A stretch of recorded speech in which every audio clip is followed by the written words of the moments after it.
We always get excited about the newest, latest scientific discoveries. But what about the bedrock? The foundation. Today we are going way back for you, exploring the work of an ancient Indian scholar named Aryabhata. That's right. We're taking a real deep dive into his life and his work. And believe me, the guy made monumental contributions. We really want to pinpoint the most groundbreaking stuff he did and how it still affects us today. And you found some amazing material for this, so where do we even begin? I see Aryabhata was born way back in 476 CE in what is now Bihar, India. He was associated with Nalanda University.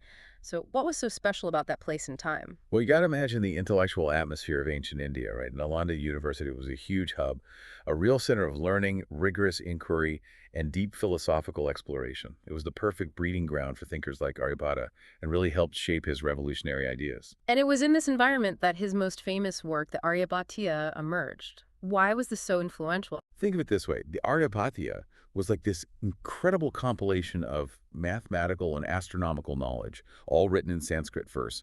Basically, complex ideas, but in this beautiful, memorable, poetic form. It was hugely respected, not just in India, but became a cornerstone of knowledge in the Islamic world, too. It really shaped medieval mathematics in a major way. And I think one of the most fundamental elements that comes from it and that we kind of take for granted today is the concept of zero. Can you even imagine doing calculations without it? Absolutely not. Aryabhatta really systematically introduced zero into a place value system.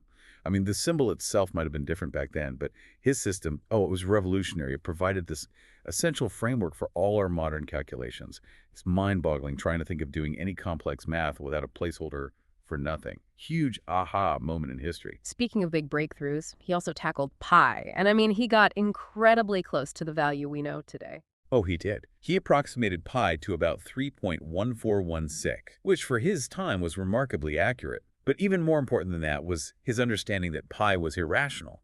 He knew it couldn't be expressed as a simple fraction. This was really advanced thinking, way ahead of its time, and it pushed the boundaries of geometry and trigonometry, things we still use today.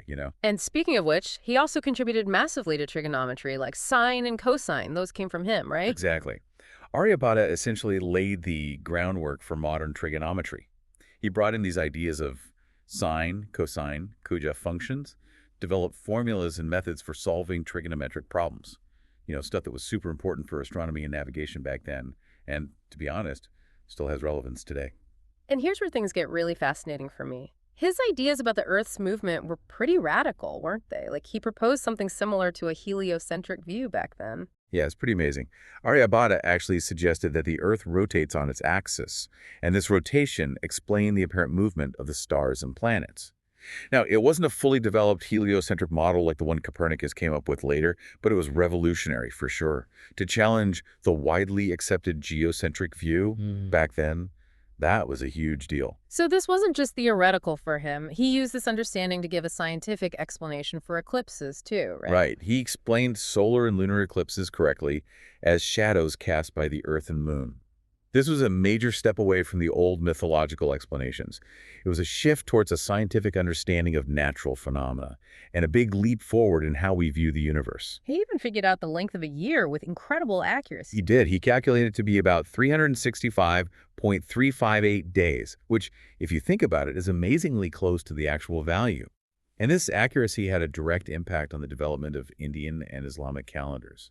It shows how practical his astronomical work was, applying complex theories to everyday life. So Aryabhata's ideas weren't confined to India. They really had a global impact. Absolutely. His work was translated into Arabic and other languages, which helped his knowledge spread across the Middle East. And then, scholars there built upon his foundations. Eventually, these ideas made their way to Europe, even influencing the Renaissance, which of course had a huge impact on the world we know today. It's clear that Aryabhata was one of those people whose work later scientists and mathematicians built upon. No doubt about it. His impact on mathematics, astronomy, timekeeping, it's massive. And it's not forgotten.